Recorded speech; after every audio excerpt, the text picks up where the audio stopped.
Friends, नमस्कार। मैं नीलू जड़िया आप सभी दोस्तों का मेरे YouTube channel commerce study point पर बहुत बहुत स्वागत करती हूं। तो फ्रेंड्स, हम कंटिन्यू कर रहे हैं बीकॉम फर्स्ट ईयर के सब्जेक्ट बिजनेस इकोनॉमिक्स के साथ और आज हम कंटिन्यू करेंगे, लास्ट द एंड करेंगे इस चैप्टर को। हमारा जो चैप्टर फर्स्ट था व्यावसायिक अर्थशास्त्र की परिभाषा और व्यावसायिक निर्णयों में भूमिका को हम कर रहे थे।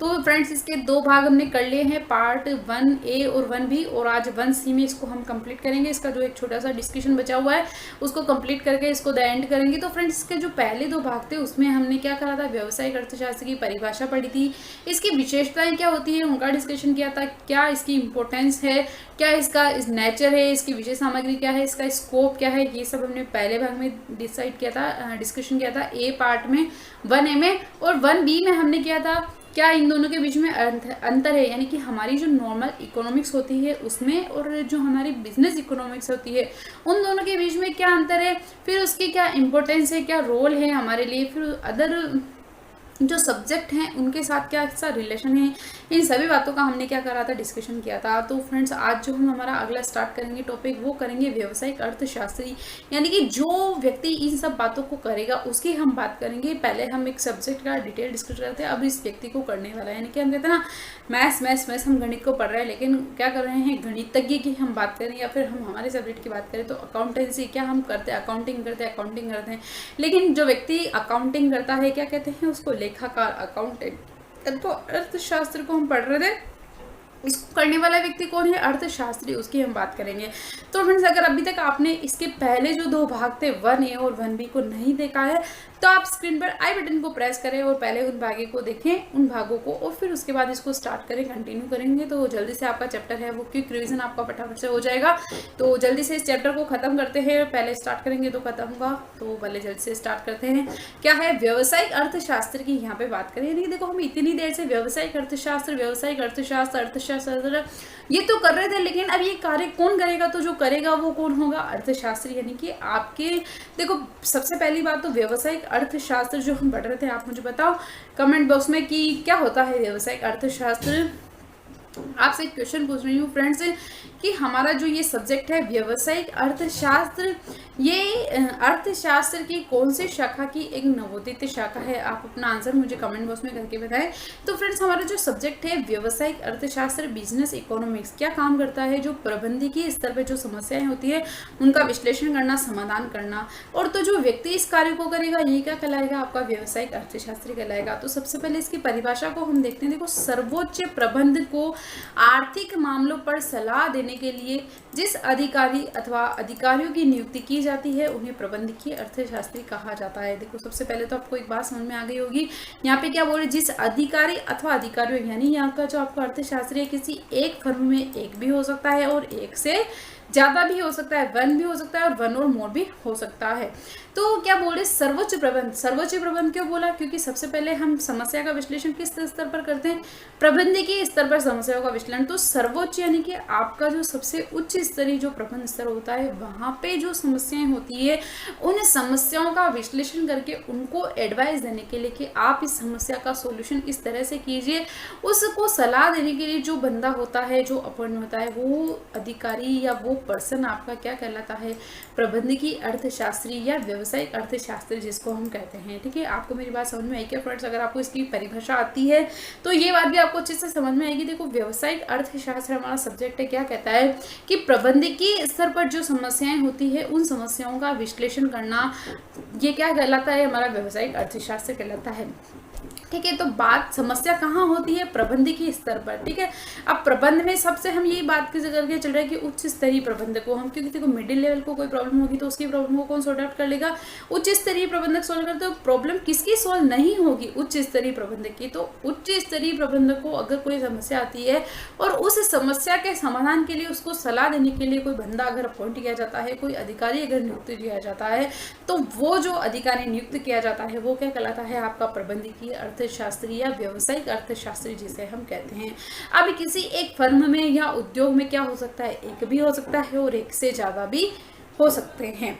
ठीक है ना, तो ये थी इसकी परिभाषा। अब इसका चलते हैं आगे कि आखिर ये अर्थशास्त्री हमने अपॉइंट तो कर दिया, अब अपॉइंट कर दिया तो आखिर इसका कार्य क्या है, क्या रोल है, तो इसकी हम बात करेंगे। तो फ्रेंड्स इसका थोड़ा सा डिटेल डिस्कशन जाएगा, आप थोड़ा सा शांति से इसको सुनेंगे तो आपको समझ में आएगा कि इसकी क्या भूमिका है और क्या कार्य है। देखो पहले तो इसको 4 भागों में बांट दिया कि आपका ये इंटरनल आंतरिक तत्व उसका विश्लेषण करेगा, फिर करेगा आपके बाह्य तत्वों का विश्लेषण, फिर करेगा आपकी कुछ स्पेशल विशिष्ट कार्य होंगे और क्या करेगा सामान्य आर्थिक सूचनाएं उपलब्ध कराएगा।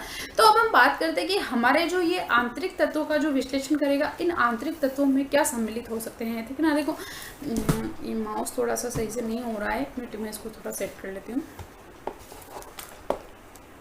तो हमारे जो होते हैं कि आंतरिक तत्व में ये होता है कि हमारे जो बिजनेस है उसकी परचेस कितनी होगी, सेल कितनी होगी, हमारा सेल टारगेट क्या है, हमारे कॉस्ट का टारगेट क्या है, हमारा प्रॉफिट परसेंटेज हम क्या रखना चाहते हैं, हमारे प्रोडक्ट की डिमांड कितनी होगी, हम कितनी सप्लाई कर पाएंगे, हमारे पास कितनी मशीनरी अवेलेबल है जिससे हम ज़्यादा से ज़्यादा उसका मैक्सिमम यूटिलाइजेशन करके अपनी सप्लाई को 100% कर सकते हैं। क्या हमें और मशीन लगाने की ज़रूरत है? नहीं है। हमें हमारे मूल्य को कम करने की ज़रूरत है, हमें हमारा प्रॉफिट मार्जिन बढ़ाना चाहिए, कम करना चाहिए, हमें उत्पादन को बढ़ाना चाहिए, हमें हमारा रॉ मटेरियल ज़्यादा परचेज करना चाहिए, कम करना चाहिए, चेंज करना चाहिए।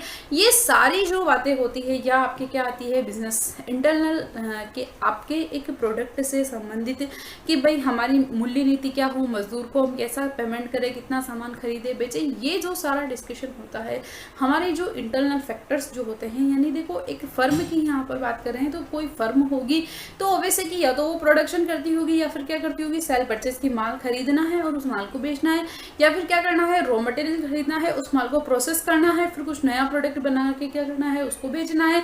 इस तरह के जो आपके फर्म होंगे, उद्योग होंगे, दोनों ही तरह के फर्म और उद्योग की जब हम बात करेंगे तो देखो दोनों में क्रय विक्रय, आपका एडमिनिस्ट्रेशन, मार्केटिंग, सेल, तो इन सब के अंदर जो भी अफेक्ट करने वाले फैक्टर है कि आप अगर देखो मशीनरी का ज़्यादा यूज़ करते हो तो आपके सुपरवाइज़र कैसे हैं, अगर आपका मैनुअल वर्क ज़्यादा है तो आपकी मौद्रिक या मूल्य आप मजदूर को जो पेमेंट करते हो उसका क्या है, आपकी मशीनरी कैसी है, आप कैसी टेक्नोलॉजी का यूज़ करते हो, आपके मार्केट डिमांड क्या है, किस तरह से करते हो, आपका मार्केट पॉपुलर है तो आपको एडवर्टाइजमेंट एक्सपेंस करने की ज़रूरत है या नहीं है, अगर आपके मार्केट में डिमांड नहीं तो आपको ज़्यादा एडवर्टाइजमेंट एक्सपेंस करने की ज़रूरत है। तो ये जो सारी चीज़ें होती है, इन सब जो इंटरनल फैक्टर होते हैं, इन सभी का जो एनालिसिस होता है, जो विश्लेषण होता है, कौन करता है, आपका व्यावसायिक अर्थशास्त्री या प्रबंधकीय अर्थशास्त्री से हम कहते हैं वो करता है। ठीक है ना। आप देखो जब हम एक बेसिक अर्थशास्त्र की बात करें ना, हाँ व्यावसायिक अर्थशास्त्र की नहीं, हम सिर्फ अर्थशास्त्र की बात करें तो अर्थशास्त्र का जो बेसिक फंडा होता है कि किसी भी व्यक्ति की आय क्या होती है, सीमित होती है, लेकिन आवश्यकता जो क्या होती है वो असीमित होती है। तो सीमित आय में असीमित आवश्यकताओं की पूर्ति का समायोजन करना ही हमारा बेसिक क्या होता है, इकोनॉमिक्स होता है। कि भाई हमारी जो इनकम होती है वो तो क्या होती है, फिक्स होती है, सीमित होती है, लेकिन हमारी जो आवश्यकताएं होती है वो क्या होती है, असीमित होती है। तो सीमित आय में असीमित आवश्यकताओं को समायोजित करना की जो कला है, जो आर्ट है, उसको ही हम क्या कहते हैं, इकोनॉमिक्स कहते हैं। ठीक है ना। तो अब बात क्या कर रहे हैं हम, व्यवसायिक अर्थशास्त्र या प्रबंधकीय अर्थशास्त्र की बात कर रहे हैं।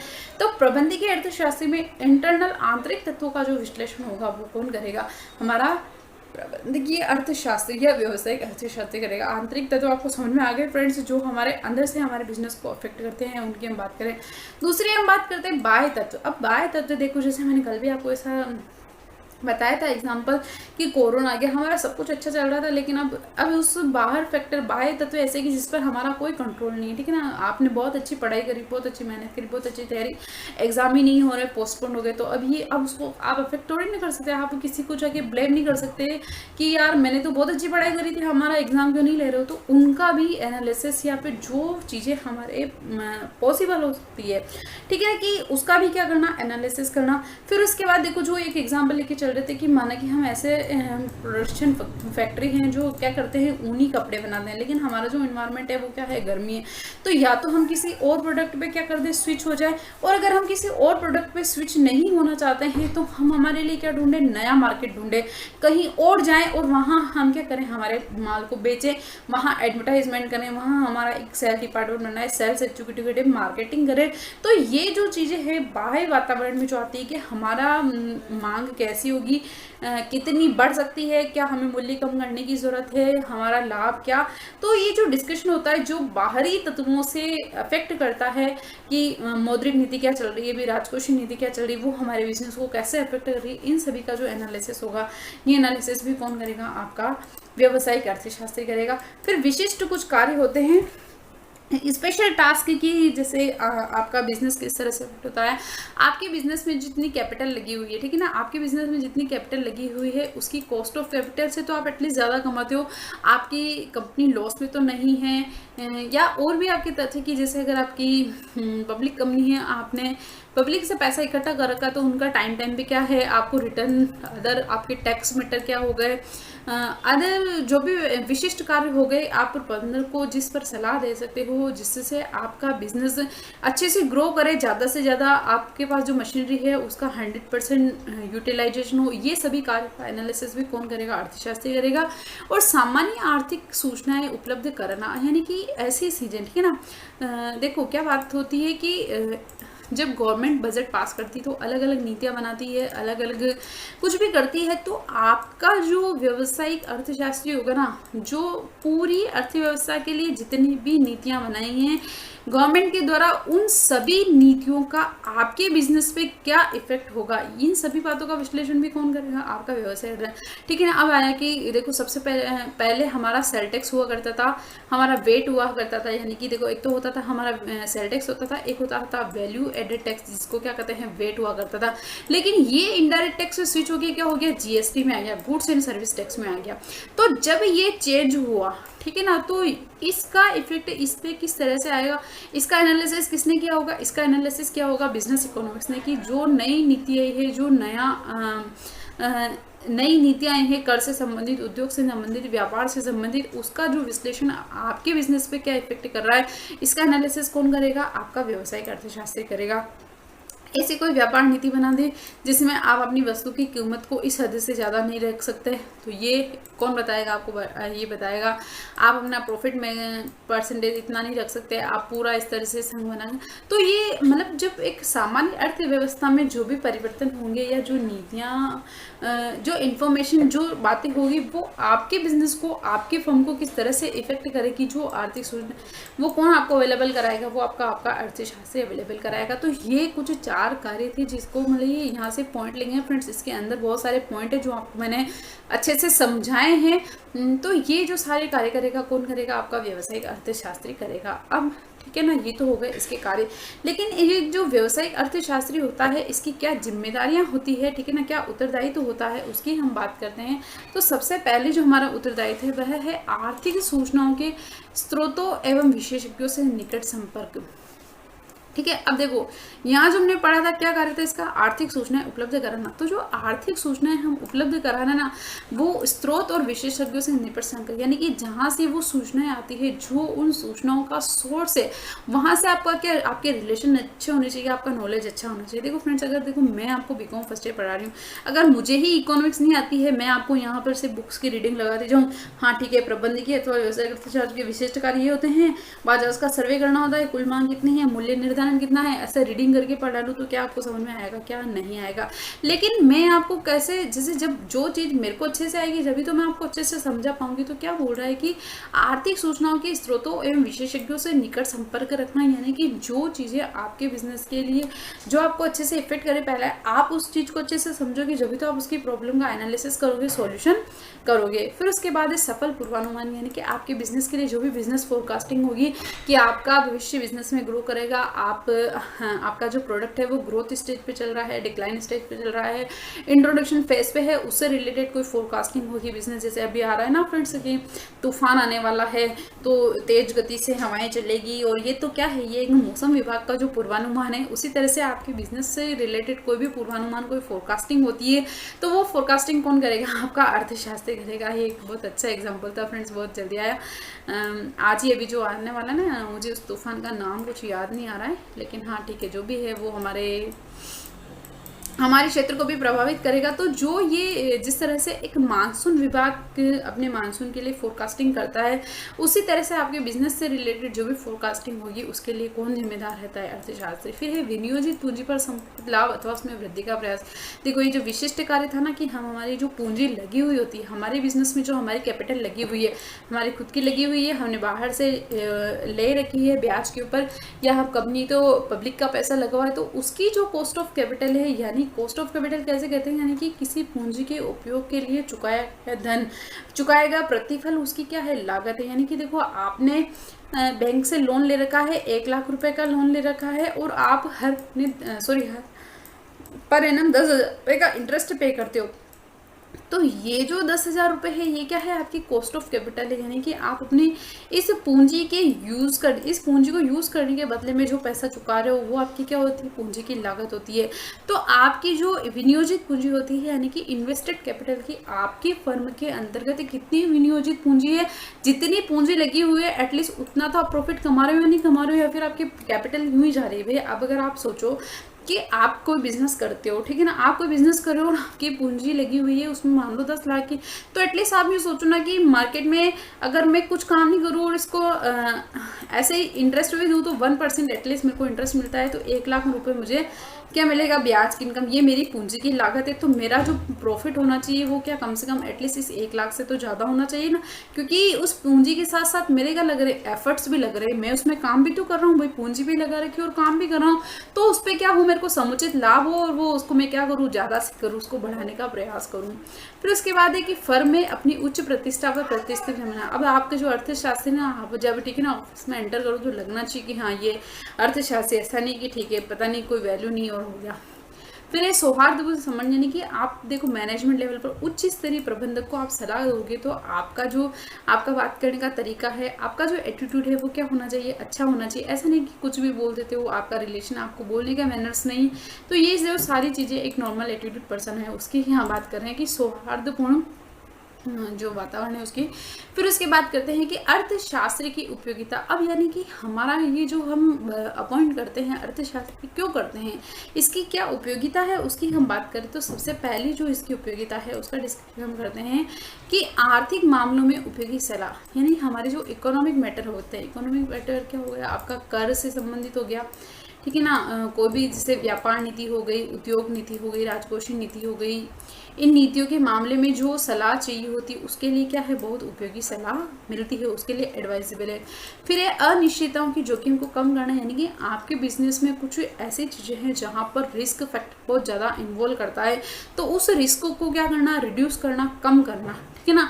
अब देखो आप पढ़ाई कर रहे हो, आपकी पढ़ाई में बहुत ज़्यादा रिस्क है कि नहीं पढ़ोगे तो क्या होगा, मेरे कितने परसेंटेज बनेंगे, तो आप अपनी रिस्क को कैसे कम कर सकते हो? अपनी मेहनत को ज़्यादा करके, पढ़ाई करके, ठीक है ना। पढ़ोगे तो आपका नॉलेज बढ़ेगा, आपको चीज़ें समझ में आएगी, और जब चीज़ें समझ में आने लग जाएगी तो आपका रिस्क लेवल क्या होगा? वो धीरे धीरे कम होता जाएगा। तो किसी बिजनेस में, किसी फर्म में जो अनिश्चितता, जो रिस्क होती है, रिस्क फैक्टर जो होता है, उस रिस्क फैक्टर को क्या करना? रिड्यूस करना, कम करना, ताकि फर्म में अनिश्चितताएं ना रहे। अब देखो जैसे क्या है कि अभी कोरोना काल चल रहा है, ठीक है, कोरोना काल चल रहा है तो बहुत ज़्यादा रिस्क है कि आप घर से बाहर नहीं जाएं, बाहर के व्यक्तियों से ना मिले, दूरी बनाए रखें। ये क्या है? बहुत ज़्यादा रिस्क है कि हमारे लोगों तो अब इस रिस्क को हम रिड्यूस कैसे करेंगे? कि हम मास्क लगा लें, हम घर से ज़रूरी हो तो ही घर से बाहर जाए, अनावश्यक घर से बाहर नहीं लगाए, प्रॉपर तरीके से मास्क पहने, किसी से बात कर रहे हैं तो जो प्रॉपर हमारा डिस्टेंस होना चाहिए उस डिस्टेंस को मेंटेन करें। हम घर से बाहर जाके आए तो जल्दी से सैनिटाइजर का यूज़ करें, अपने हैंड वॉश करें, जल्दी से अपने कपड़े चेंज कर लें, बात ले लें, या जो भी चीज़ें हैं वो क्या करेंगे? हम उस रिस्क फैक्टर को कम करने के लिए, देखो सबसे पहला है तो कि हमारे पास रिस्क है कि अगर हमें कोरोना हो जाएगा, तो अब देखो ये तो हमारी रिस्क है कि कोरोना हो जाएगा। अब क्या करना है? हमें इस रिस्क फैक्टर को कम करना है। तो रिस्क फैक्टर को कम कैसे करेंगे? कि हम अनावश्यक रूप से घर से बाहर ना जाएं, अपने आप को स्वच्छ, सुरक्षित घर में रखें। लेकिन अगर आपको किसी ऐसी सिचुएशन हो गई कि आपको क्या करना है? घर से बाहर जाना है, अब देखो बहुत सारे भी ऐसे सिचुएशन है, जैसे अगर अपन हॉस्पिटल डिपार्टमेंट की बात करें तो उनको तो उनकी ड्यूटी पे जाना ही है, ठीक है, तो वो उनका रिस्क फैक्टर कैसे कम करेंगे? देखो वो प्रॉपर पीपीई किट पहनते हैं, प्रॉपर तरीके से मास्क लगाते हैं, हैंड ग्लव्स, सभी चीज़ों का यूज़ करना। फिर देखो जब वो घर आते हैं तो घर दिसंबर आते हैं तो फटाफट से स्नान करना, अपने कपड़े हाथ सैनिटाइजर करना, ये करना वो करना, ये सारी चीज़ें क्या है जोखिम में कमी, रिस्क के फैक्टर को वो किस तरह से रिड्यूस कर सकते हैं। लेकिन देखो कमी के बावजूद भी ऐसा नहीं कि रिस्क नहीं होगी, रिस्क तो हो ही सकती है ना भाई, आप इतना एहतियात बरतो फिर भी क्या हो सकता है, कोरोना तो हो ही सकता है। तो आप यही है कि आप अपने इस रिस्क को क्या करो, ज़्यादा से ज़्यादा कम करने की कोशिश करो। फिर उसके बाद है विश्वसनीय पूर्वानुमान यानी फोरकास्टिंग। हमारे बिजनेस से रिलेटेड जो भी कोई फोरकास्टिंग होगी कि इन फ्यूचर हमारा जो प्रोडक्ट है वो बहुत ज़्यादा ग्रो करने वाला है तो इसकी प्राइस कम हो जाएगी, हमारा प्रॉफिट ज़्यादा हो जाएगा, जो भी है, क्योंकि भाई इसकी अगर क्या होगी, इसकी डिमांड ज़्यादा होगी तो हमारी सप्लाई भी ज़्यादा होगी, और हम किसी चीज़ का ज़्यादा प्रोडक्शन करेंगे तो ज़्यादा प्रोडक्शन करेंगे तो हमारी कॉस्ट भी क्या हो जाएगी, कम हो जाएगी। फिर है मितव्ययतापूर्ण संचालन यानी कि अच्छे से अपनी बात को दूसरे से समझाना। देखो एक तो कोई पर्सन होता है वो धाँ धूँ हाँ वो ये नहीं करा वो नहीं करा, इस तरह से बात कि अच्छे से कि आप इस कार्य को इस तरह से कीजिए। मितव्ययतापूर्ण बात करें तो आपके बिजनेस का जो संचालन है वो अच्छे से हो जाएगा। फिर उसके बाद है उत्पादन एवं वितरण लागतों में कमी करना। देखो हमारा जो बिजनेस होता है, बिजनेस का फर्म का अल्टीमेट गोल क्या होता है, हमारे प्रॉफिट को मैक्सिमाइज करना और हमारी कॉस्ट को क्या करना, मिनिमाइज करना। तो जब हमारा कॉस्ट को मिनिमाइज करेंगे उसके जो तत्व है उनको ढूंढना कि हम हमारी कॉस्ट कहाँ पर कम कर सकते हैं। तो क्या है, देखो उत्पादन लागत में कमी कर सकते हैं, वितरण लागत में कमी कर सकते, तो उनको क्या करना, कम करने की कोशिश करना कि हम कहाँ पर इस चीज़ों में कमी ला सकते हैं। फिर है फर्म की प्रतिस्पर्धात्मक शक्ति में वृद्धि करना, यानी कि आप अगर किसी ऐसी चीज़ की में डील करते हो जहाँ पे आपका बहुत ज़्यादा कंपटीशन है, ठीक है ना, बहुत ज़्यादा कंपटीशन है, तो आप उस कंपटीशन के माहौल में एडजस्ट हो सकते हो, अपने आप को स्टेबल कर सकते हो, वहाँ पर आप अपना स्थायित्व ला सको। इसके लिए आपको क्या करना पड़ेगा, उसके लिए आपको वर्क करना पड़ेगा। फिर इसके बाद है लाभ अर्जन क्षमता में वृद्धि। लाभ अर्जन क्षमता में वृद्धि यानी ये वही पॉइंट है फ्रेंड जो मैं आपको बता रही थी कि हमारी जो कॉस्ट ऑफ कैपिटल होती है, ठीक है ना, हमारी जो कॉस्ट ऑफ कैपिटल होती है, कॉस्ट ऑफ कैपिटल का अच्छे से यूज़ आ रहा है या नहीं आ रहा है, उसके लिए हम जब बात करते हैं तो उससे समुचित लाभ हो रहा है नहीं हो रहा है, यानी हमारा क्या प्रॉफिट मैक्सिमाइजेशन ज़्यादा। फिर उसके बाद है सरकारी आर्थिक नीतियों का कार्यान्वयन, यानी कि जो भी गवर्नमेंट की पॉलिसी आती है, व्यापार नीति, राजकोषीय नीति, मौद्रिक नीति, क्रय विक्रय नीति या जो भी नीतियाँ आती है, कर नीति वगैरह, उनका हमारे बिजनेस में जो भी रिलेशन होगा उसको क्या करना, अप्लाई करना और बाह्य परिस्थितियों से तालमेल करना कि क्या है, कैसी भी सिचुएशन आ जाए हम क्या करेंगे, अच्छे से काम करेंगे, हमारा जो रिलेशन है या फिर हमारा जो कोऑर्डिनेशन है वो एक के साथ दूसरे के साथ बिठाकर चलेंगे। तो फ्रेंड्स ये था पूरा चैप्टर जिसका हमने कंप्लीट डिस्कशन किया है कि हमारा जो चैप्टर था व्यावसायिक अर्थशास्त्र की परिभाषा और व्यावसायिक निर्णय में इसकी भूमिका को हमने डिस्कशन किया था। पहले पूरा व्यावसायिक अर्थशास्त्र क्या होता है उसके हम डिटेल में गए, क्या किस तरह से उपयोगी शब्द है, फिर हमने पढ़ा कि व्यावसायिक अर्थशास्त्री उसका पूरा हमने डिटेल डिस्कशन किया। तो फ्रेंड्स 3 भागों में हमने इस पूरे टॉपिक को क्या कर लिया है, कवर कर लिया है। उम्मीद करती हूँ कि आपको ये टॉपिक बहुत अच्छे से समझ में आ गया होगा। अगर नहीं आया है, अगर आपको कोई क्वेरी है, कोई प्रॉब्लम आ रही है तो आप मुझे कमेंट बॉक्स में कमेंट करके बताएं। मैं जल्द ही आपकी प्रॉब्लम का सोल्यूशन करूँगी, उसको समझाऊंगी, आपको फिर से दोबारा सॉर्ट आउट करूंगी। तो फ्रेंड्स मिलते हैं आने वाले भागों में। कैसा लगा आपको मेरा ये वीडियो? यदि आप मेरे इस वीडियो को पसंद करते हैं तो इसे ज़्यादा से ज़्यादा लाइक करें, सब्सक्राइब करें और अपने दोस्तों के साथ इसे शेयर करें। फ्रेंड्स घर पर रहें, सुरक्षित रहें, अपना और अपने परिवार का ध्यान रखें। मिलते हैं आने वाले भागों में, तब तक के लिए bye bye friends, thank you.